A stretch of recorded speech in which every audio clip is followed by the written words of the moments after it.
CM చంద్రబాబుకు ముద్రగడ పద్మనాభం లేఖ రాశారు. సూపర్ 6 హామీలను నెరవేర్చకుండా ప్రజలను మోసం చేశారంటూ సీఎంపై ధ్వజమెత్తారు. అధికార దాహంతో అమలు చేయలేని హామీలు ఇచ్చి చంద్రబాబు నాయుడు చేతులెత్తేశారని ఎద్దేవా చేశారు.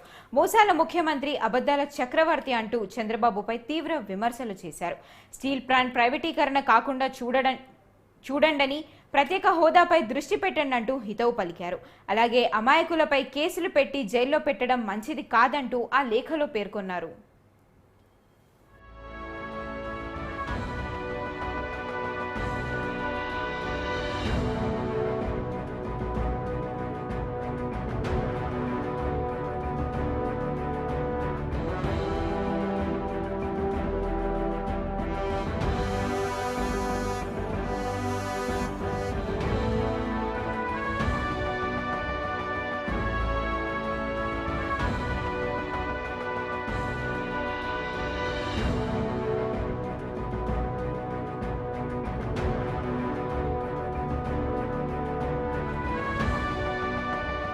ముందుకు వచ్చారు.